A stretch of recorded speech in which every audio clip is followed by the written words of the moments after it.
Hier, nous avons traité le dépassement et aujourd'hui, nous allons maintenant traiter le croisement. Donc, sans plus tarder, on va démarrer avec ce petit exercice. Un train T1 part de Kango à 8 heures en direction de Libreville avec une vitesse constante de 72 km/h. Un train T2 part de Libreville à 8h15 en direction de Kango avec une vitesse constante de 54 km/h. La distance entre Libreville et Kango est de 125 km. On prendra comme origine des dates le départ du train T2. D'accord, donc ici, comme je l'ai dit hier, ici quand on parle du départ, il s'agit de la date de départ. Et donc, on prendra comme origine des espaces la ville de Kango et ici on précise que l'axe est orienté de Kango vers Libreville. Et donc première question, donner les équations horaires de T1 et T2. Deuxième question, déterminer l'instant et la position du croisement puis conclure. Donc nous allons le faire rapidement. Comme on l'a fait hier, on va d'abord rapidement analyser les données dont nous disposons. Donc ici la vitesse c'est bon et maintenant T0 pour le train on a dit qu'il part à 8 heures mais l'origine des dates c'est 8h15. Ça veut dire que en réalité, ce train-là, lui, il a une avance sur le temps. Donc l'avance, ça se calcule comment? Il faut tout simplement faire donc le temps, son temps à lui, moins le temps de référence. Et donc, ou si on fait 8 heures moins 8h15, on va trouver moins 15 minutes. Donc, il est en avance, en fait, de 15 minutes. Et 15 minutes, c'est un quart d'heure. D'accord? Donc, c'est moins 0,25 heures. D'accord? Pourquoi j'insiste ici sur le fait que l'origine des dates, c'est 8h15. Or, lui, il commence son mouvement à 8 heures. Donc, ce n'est plus la même chose. C'est-à-dire que de 8 heures à 8h15, il avait déjà roulé, en fait. Donc, on ne peut pas oublier cette donnée-là. Donc, il faut faire très attention. Ce que je voulais préciser ici. Et pour le train 2, et ça, il n'y a pas de problème, puisque son temps, c'est l'origine des dates. Donc, on va mettre ici que c'est égal à 0. D'accord? Donc, 0 ici, ça correspond à 8h15. D'accord? Donc, une fois qu'on a fait ça, on peut maintenant écrire nos équations horaires. Alors, donc, juste une dernière chose que j'ai oublié de préciser avant d'écrire les équations horaires, c'est la position des départs. D'accord? Donc, ici, on nous a dit que l'origine des espaces, c'est la ville de Kango. Donc, l'axe est orienté de Kango vers Libreville. Donc, ça veut dire que c'est le train qui part de Kango qui, lui, a l'origine des espaces. Et donc, ça veut dire que le train qui part de Libreville, donc le train 2, lui, son abscisse à l'instant T0, donc sera égal tout simplement à plus 125 km. Et ici, lui, ce sera égal à 0. D'accord? Donc, maintenant que nous avons précisé ça, on peut maintenant passer à rédiger les équations horaires. Donc, allons-y. Pour le mobile 1, on a x1 dt. Ça nous fait, donc on prend la vitesse. Donc, comme on est ici, la vitesse orientée dans le sens du mouvement. Donc, on prend directement la vitesse qu'il y a ici. Donc, c'est 72 facteur de t. Et t0 est là, donc ça va faire t moins 0,25. D'accord, attention. Plus x0, c'est égal à 0, donc on s'arrête là. Et là, on peut développer ça. Ça va nous faire donc 72t plus 72 fois 0,25. Et 72 fois 0,25, normalement, c'est 18. Donc, ça nous fait 72t plus 18. Voici l'équation horaire du premier train. Et donc, pour T2, qu'est-ce qu'on a?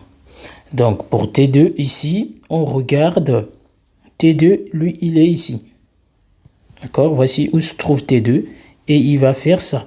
Donc, son vecteur vitesse est orienté dans le sens contraire du mouvement. Parce que le sens du mouvement, c'est celui-ci. Et lui, son vecteur vitesse est orienté dans ce sens. Donc, ça veut tout simplement dire que on doit prendre son vecteur vitesse, donc on doit prendre son vecteur vitesse ici, on doit prendre sa valeur ici négative. D'accord? Donc ça veut dire que x2 de t sera égal à moins 54 facteur de t. Comme t0 c'est nul, donc on va juste mettre t. Donc c'est bon, on ajoute juste x0, donc plus 125. Et donc, voici l'équation horaire 2. Donc, c'est très important, vous voyez qu'il faut bien maîtriser. Je voulais juste préciser quelque chose, il faut maîtriser l'origine des espaces et l'origine des dates. Donc vraiment, ces deux choses-là, c'est la clé pour réussir à bien écrire vos équations horaires. Donc, on va maintenant passer à la question 2. Donc, question 2. Déterminer l'instant et la position du croisement puis conclure. Donc, pour que deux mobiles se croisent, il faut que les deux mobiles occupent la même position. D'accord? Donc, vous savez que lorsqu'on parle des positions, il s'agit donc d'égaliser les deux équations horaires que nous avons établies. Donc, il suffit de poser x1 dt égale à x2 dt. Alors, vous allez me dire que mais à chaque fois, on fait la même chose. Oui, on fait la même chose parce que simplement, on veut que vous puissiez maîtriser et comprendre, en fait. Donc, une fois qu'on a maîtrisé ça, on va maintenant élever le niveau pour voir ce que ça donne. Mais pour l'instant, j'insiste sur ces notions-là parce que ça trompe souvent. Et vous pouvez constater que depuis que nous avons commencé à faire ces exercices, ils sont différents. Chaque exercice apporte une nouvelle information. Et c'est ça le plus important. Donc, résolvons rapidement cette équation. Donc, on aura 72t plus 18 qui sera égal à moins 54t plus 125. Donc, ça équivaut à dire que je peux regrouper d'un côté, donc j'obtiens 72 plus 54 facteur de t qui sera égal à 125 moins 18. Et donc, ça implique que t sera égal 125 moins 18, c'est 107, sur 72 plus 54, ça me fait 126. Et donc, nous allons diviser 107 par 126 pour voir ce que ça donne. Donc, ça nous donne 0,84 heures. D'accord? Donc, comme ça nous donne 0,84 heures, il serait préférable de convertir ce temps-là en minutes pour voir plus près. Ça veut dire quoi? Que donc, t croisement, c'est égal donc à 0,84 heures, c'est-à-dire que t du croisement, ça fait 50 minutes 24 secondes. Donc c'est ça le temps, ça l'instant autant pour moi du croisement. Et maintenant la position du croisement. La position du croisement, c'est comme je vous ai dit hier, il suffit de choisir l'une des deux équations ici et de remplacer le temps que nous avons déterminé ici. Donc on va le faire. Moi je vais choisir la première équation, elle est plus simple. Donc j'aurai xc, c'est x1 de tc. Donc ça va me faire 72 fois 0,84. Ça sert à rien de convertir en minutes. Donc plus 18. Donc ici j'obtiens 78,48 km. Donc en conclusion, qu'est-ce que nous allons dire?